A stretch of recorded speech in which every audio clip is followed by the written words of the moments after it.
प्रभु हम सबके साथ अच्छा करते हैं पर हमारे साथ ही बुरा क्यों होता है? ऐसा आपको भी लगता होगा नहीं कि यार हम तो अच्छे से अच्छे मार्ग से चल रहे हैं, इनकी बात मान के चल रहे हैं, सब कुछ अच्छे आचरण कर रहे हैं, फिर भी लोग हमको ताना मार देते हैं, फिर भी लोग हमारी बुराई कर रहे हैं, फिर भी हम हमको मतलब अच्छे लोगों के साथ हमेशा बुरा ही क्यों होता है?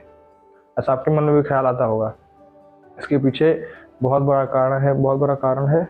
इसलिए क्योंकि आप सोच के देखना, जो भगवत मार्ग में चलना शुरू करते हो आप जैसे ही, प्रायः आपने क्या किया है आप सोच के देख लेना। पहले आपने कैसे जीवन जिया है, कैसे आचरण किए हैं, क्या क्या पुण्य पाप सब किए, आपसे बेहतर कोई नहीं जानेगा। ठीक, अब आपको ये भी पता है कि कर्मों का फल यही मिलना है, सब कुछ भोगते हुए हमें आगे नरक या स्वर्ग की प्राप्ति होगी। तो कहने की मेरी मतलब ये है कि पहले जो हमने पहले चीज़ें की हैं, प्रारब्ध हमें पहले से जो किया वही प्रारब्ध हमें आगे मिलेगा भोगने को। उसके बाद जो अब करेंगे वर्तमान में, ये हमें आगे मिलेगा हमारे फ्यूचर में। कहते हैं लोग कि अभी आज का आज डिसाइड करेगा कल का फ्यूचर क्या होगा। तो वैसी कृपा, प्रभु की जब कृपा असीम होती है आदमी के ऊपर, तब वो चीज़ समझ में आती है कि अच्छे लोगों के साथ बुरा क्यों हो रहा है।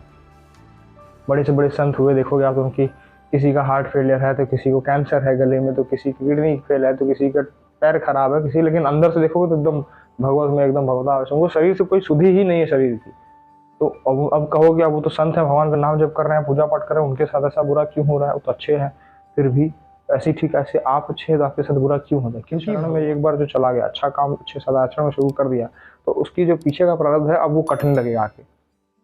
अब आके सब पुण्य से पाप जो पीछे का सब कटने लगेगा प्रारब्ध, क्योंकि हम नाम जप कर रहे हैं, खूब बढ़िया ध्यान कर रहे हैं, पाठ कर अच्छा आचरण कर रहे हैं, लोगों का भला कर रहे हैं। अब सारे मेरे पिछले जो पुण्य पाप थे, जो भी थे छोटे बड़े सारे पाप, आपको पता नहीं जाने अनजाने में कितने पाप होते हैं आपसे, वो सब पाप अब कट रहे हैं। तो उसका प्रारब्ध भगवान हमको इसी जन्म में भोग दे रहे हैं कि सब भोग लो यहीं और एक ही बार सब पार हो, फिर कोई हिसाब चुकता, सारा हिसाब चुक तुम्हारा यहीं, हिसाब किताब यहीं पूरा, उसके बाद निकलो। बाकी जो लोग अब देखो बहुत ऐश्वर्य से रह रहे हैं, बहुत पाप कर रहे हैं, खूब पैसा धन आदि है और आगे बढ़ते चले जाना, आप देखोगे यार तो बड़ा सुखी से है, इतना गंदे आचरण कर रहा है, फिर भी हैं हम तो अच्छे से हैं, फिर भी हम ऐसे दुखी हैं। नहीं, भ्रम में मत रहना, पक्की बात मानो मेरी।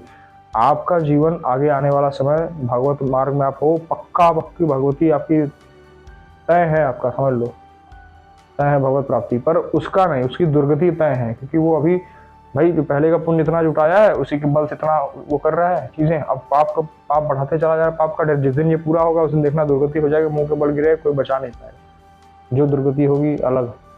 तो सब पिछले जन्म का इस जन्म का सब जोड़ के हमें मिलता है, भगवान इसी जन्म में हिसाब किताब पूरा कर देते हैं। इसलिए अच्छे लोगों के साथ आपको लगता होगा प्राय बुरा हो रहा है, पर वो बुरा नहीं होता। एक तरह से देखो ध्यान से तो बड़ी कृपा प्रभु की मानो, बड़ी कृपा मानो कि प्रभु बड़ा बहुत कृपा आपकी है, जो आप इसी जन्म में, मेरा बहुत बड़ा कुछ होने वाला था, छोटे में निपटा रहे हैं प्रभु मुझे। प्रभु की बात मानिए, अहेतु कृपा है। भगवान आपको अपने साथ बुरा नहीं करते हैं, वो चीजें आपकी जो प्रारब्ध है काट के हिसाब चुकता इसी साल में कर, ताकि आपके पास कुछ बाकी ना रह जाए, सब एकदम जाओ परम धाम को, एकदम लीन हो जाओ उसी उपदेश में। ये बता देना विद्यार्थी को, इस भरोसे में हो जाना चाहिए, जो भी विद्यार्थी थोड़े से भी भगवत मार्ग में जुड़े हैं उनको इस भरोसे में पक्का हो जाना चाहिए कि उनके साथ बुरा नहीं हो रहा, जो हो रहा अच्छा हो रहा है, चाहे जो हो रहा है सब मेरे प्रभु कर रहे हैं और सब अच्छा कर रहे हैं। इस भाव में रहिए, कभी अपने आप को नीचा मत सोचिए। किसी के कहने से आप, अरे यार आप 4 दिन के जो इंसान आजकल के हैं जो आपको जानते तक नहीं, या जो जिसको आपको भरोसा नहीं, जो आपके लिए कुछ करेंगे, एक सांस आपको दे सकता है वो, या आप अभी मृत्यु के निकट हो, बचा लेगा कोई, आपको बताना मुझे। आप उसकी बात मान लो, भगवान की बात नहीं मान लो, जो परम करुणामयी है, दोनों हाथ पे सारे आपका इंतजार कर रहे हैं। अपना कर्तव्य करो बढ़िया से, मैं हमेशा तुम्हारे साथ ऐसे घेरा बना के चल रहा हूँ, उनके भरोसे रहो ना यार। इनके भरोसे रह के आपने बहुत देख लिया, हमेशा दुख ही मिला है, नहीं सुख के हम पीछे भागते हैं, मिलता हमें दुख है। तो वो नहीं, बिल्कुल नहीं, हमारे साथ बुरा नहीं हो रहा, हमारे साथ बहुत अच्छा हो रहा है, हम बहुत खुश हैं। हाँ, बहुत सुख का आनंद है। ऐसे जब रहोगे, भगवान नाम चलते रहो, दर्शन भगवान का विग्रह दर्शन करिए, नाम जप करिए, ध्यान करिए, अच्छे आचरण सदाचरण करिए, किसी का बुरा मत करिए, अच्छे से चलिए, फिर देखिए आपके अंदर कैसे अपनी सदगति हो जाती है। कोई रोक सके तो रोक लेना यार, आप खुद देखोगे, आपको थोड़े समय के लिए लग सकता है कि ऐसा हो रहा है, वैसा हो रहा है, ऐसा क्यों, पर नहीं, उस समय मन को समझाइए कि नहीं, जो है अच्छा हो रहा है। कुछ समय बाद आप देखना, फिर आपको याद आएगा, अरे यार प्रभु इतना, रोना आएगा, रोने के अलावा कुछ बचेगा नहीं। अरे यार प्रभु हमसे इतना दुलार करते हैं, इतना प्यार करते हैं प्रभु हमसे, मेरे जैसे अधम पे इतनी बड़ी कृपा है, मुझे हर जगह बचा लेते हैं, हर जगह ऐसा कर रहे हैं मेरे साथ। तब आपको अनुभूति होगी, तब आप रोग के, अरे मैं कितना अधम था, मैं उल्टी सीधी बातें बोलता था।